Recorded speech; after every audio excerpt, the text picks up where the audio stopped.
Olá, pessoal. Eu sou o Maurício, engenheiro agrônomo e atual coordenador técnico da Cooperativa Agropecuária dos Produtores de Tarana, a CAPIL. Eu sou formado no Instituto Federal do Espírito Santo, né, o IFES, em Santa Teresa.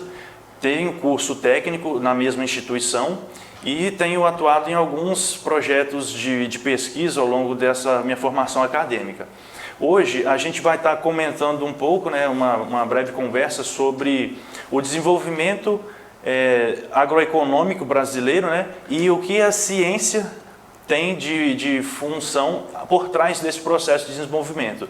Hoje a gente está acompanhado pelo Dr. Ivo, né, um grande ícone aí da área agrícola, e ele vai estar fazendo uma breve apresentação agora sobre a formação acadêmica dele, né, para a gente estar conhecendo um pouco melhor sobre a formação. Boa noite, Dr. Ivo. Obrigado, Maurício. Obrigado, né, primeiramente, à TV ITA pela oportunidade de estar compartilhando um pouco do nosso conhecimento. Resumindo minha carreira acadêmica, eu sou técnico agrícola, formado pelo Instituto Federal do Espírito Santo.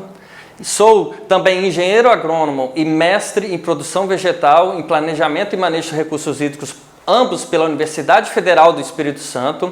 Sou doutor em engenharia agrícola na área de água e solo pela Universidade Estadual de Campinas, a Unicamp.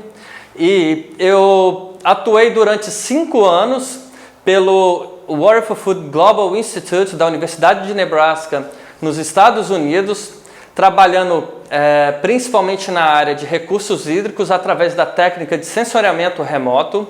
E atualmente eu sou pesquisador da Universidade de São Paulo, no Centro de Ciências Agrárias, que é a ESALC. Olha, currículo extenso seu, hein? Então, Ivo, o que acontece? Quais os profissionais hoje que atuam aí diretamente no agronegócio, ao seu ver?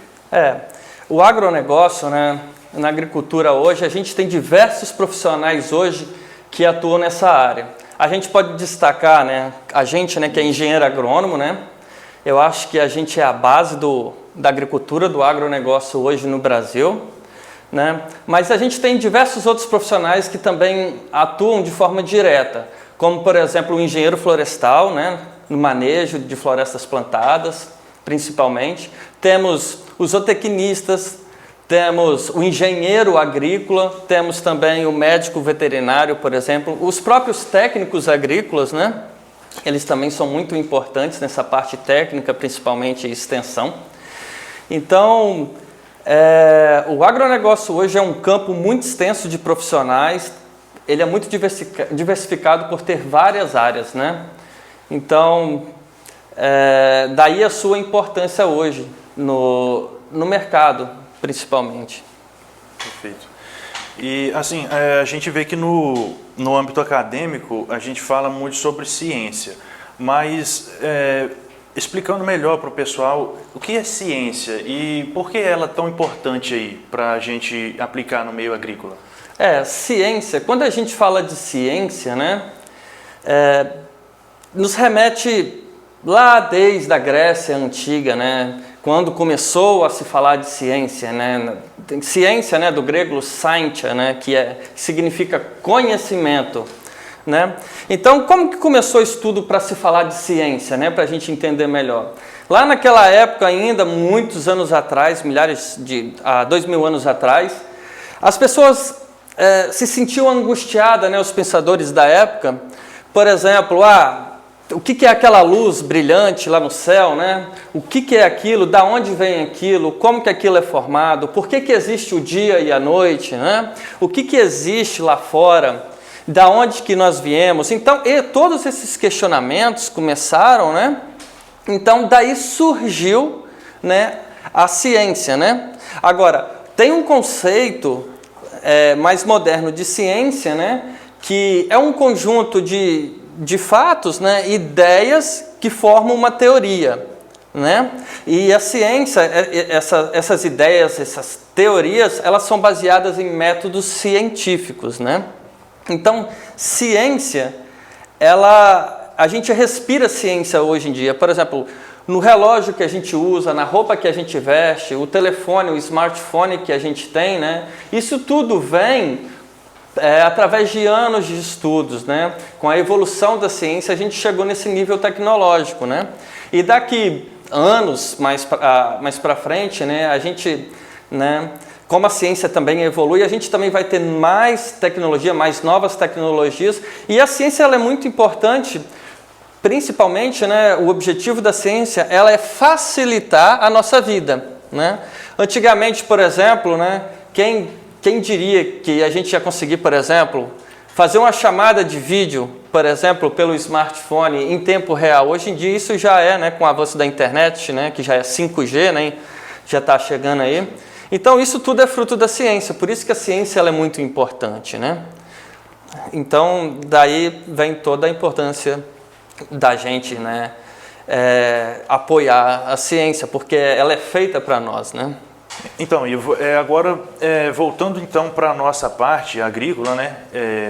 Como que a ciência ela está inserida na agricultura brasileira, ou não só na brasileira, né? Mas e como ela também pode estar colaborando para cada vez mais estar aumentando aí a produção, né? E eliminando aí a fome, né, do mundo, digamos. Então, a ciência ela tem um grande desafio atualmente, e esse desafio ele vai ser cada vez maior com os passar dos anos, porque a ciência dentro da agricultura, o principal objetivo dela vai ser a segurança alimentar. Ou seja, a gente precisa produzir alimentos. Existe uma estimativa, por exemplo, né, que em 2050, segundo a ONU, a Organização das Nações Unidas, que em 2050 haverá aproximadamente 10 bilhões de pessoas. Então, como alimentar todas essas pessoas, essa população?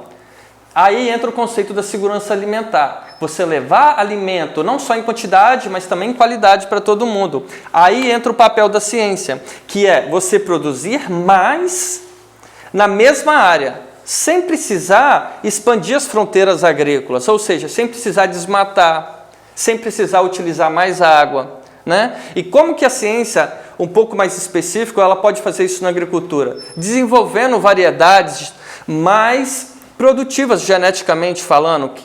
Isso vem através da biotecnologia, por exemplo. Isso vem através do melhoramento genético, né? Como que a gente pode, por exemplo, ter sistemas de irrigações mais eficientes que usem menos águas e menos energia elétrica, por exemplo, para que você tenha uma agricultura mais sustentável? A ciência responde isso. A ciência, se você pegar o primeiro sistema de gotejamento, né, lá da década de 60, vindo lá de Israel, né, e você comparar com o sistema de gotejamento hoje, com toda aquela tecnologia, é totalmente diferente, sabe? A eficiência de aplicação, a eficiência no uso da água é muito maior, né? Então, a ciência ela tem um papel muito importante na produção de alimentos e que ela produza, né, mais alimentos com sustentabilidade, né? Também, porque hoje não só o papel econômico é importante. Para ser sustentável, você tem que ter o viés do triângulo, né? Você tem que ter o papel social, que é importante, o papel econômico, né? E também o papel econômico, social e do meio ambiente. Quando você fecha essa tríplice, no meio aparece a sustentabilidade, né? Se você não tiver nenhum desses pontos, o seu projeto, o seu empreendimento é viável. E no futuro isso tem que ser levado muito a sério. Então a gente não vai conseguir produzir alimentos preservando os recursos hídricos, os recursos naturais que é cada vez mais escassos, né? E não só alimentos, né? A agricultura ela também produz fibras, elas produz biodiesel para cana-de-açúcar, por exemplo, né? O Brasil é o maior exportador hoje, né, de cana-de-açúcar, né?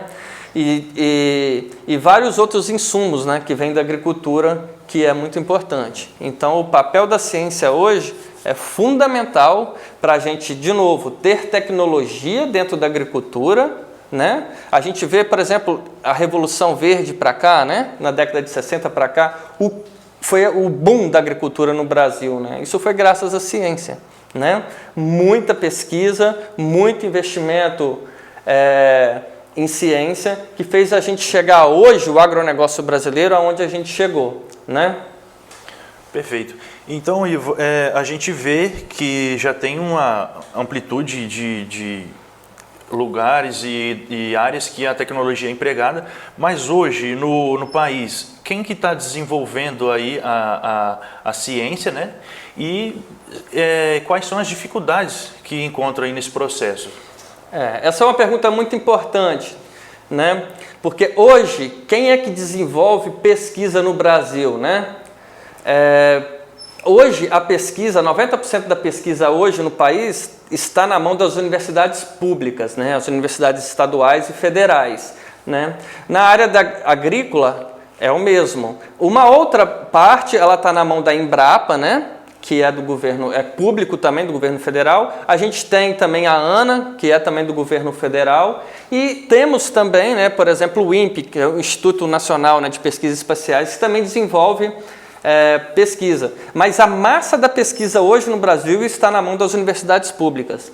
E um dos grandes desafios para fazer pesquisa hoje, né, na área agrícola, quando a gente fala da universidade pública, são os recursos, que são muito escassos, cada vez mais escassos. Então, por quê? Porque você fazer pesquisa, você precisa de equipamento de ponta, você precisa de dinheiro para você montar um experimento numa área, você precisa ter uma área experimental, né? Então, se você não tiver investimento na pesquisa na universidade pública, como é que você vai montar um experimento? Como que você vai comprar um equipamento, por exemplo, para medir fotossíntese no campo, para desenvolver um sensor barato de umidade no solo, por exemplo?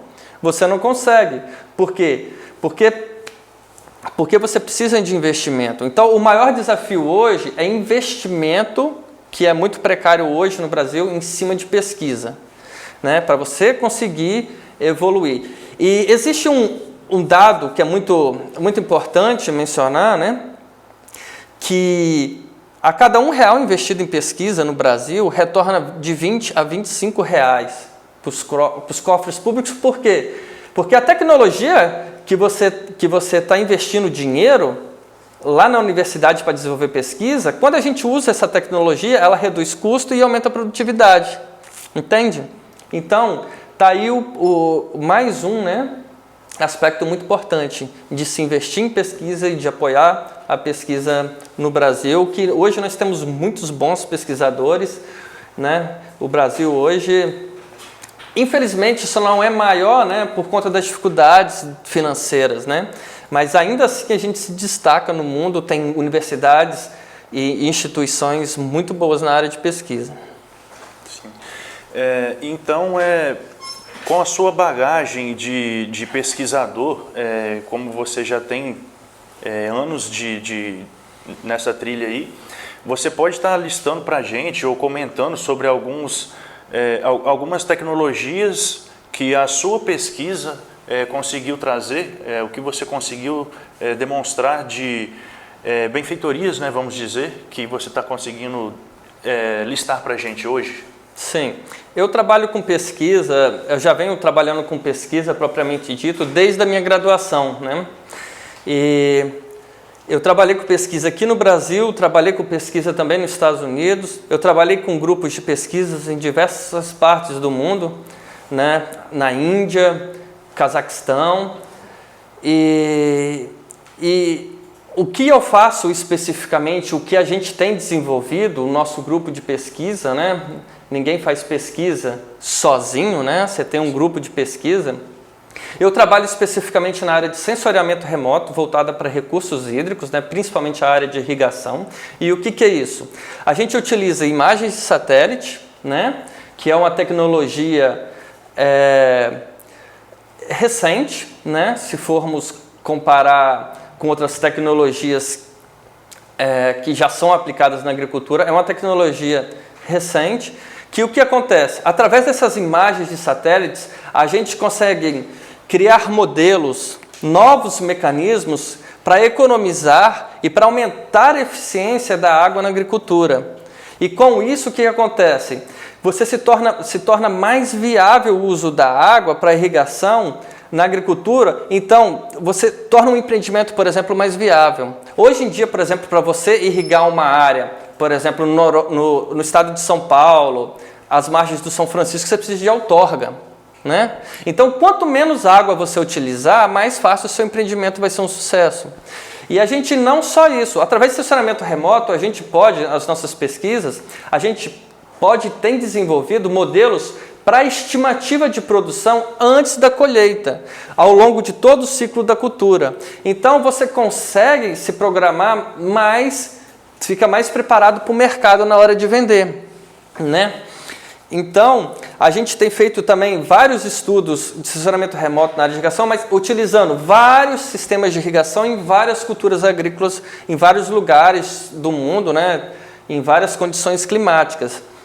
E utilizando, por exemplo, águas de esgoto na agricultura, né? Que antes, quando se falava em utilizar esse tipo de água, que é chamado de água residuária, né? As pessoas já olhavam e falavam, não, você vai utilizar a água de esgoto para a produção de alimentos? Mas a gente fez um experimento, né? Um experimento científico, a gente provou que a gente utilizando esse tipo de água, por exemplo, que ela é rica em nutrientes, obviamente tomando todo o cuidado, né? Todos os protocolos de segurança, a gente dobrou a produtividade da cana-de-açúcar, sem gastar nem uma grama de fertilizante químico.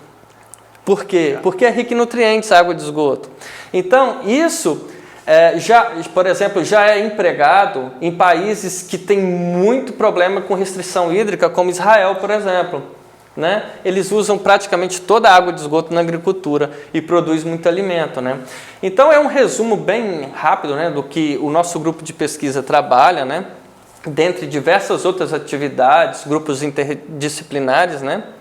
E a gente, né, quem tiver curiosidade, né, se você procurar entrar em contato com pesquisadores, né, a gente publica esses trabalhos, né, que são os artigos científicos. A gente publica esses artigos científicos com todos os resultados de pesquisa em revistas científicas.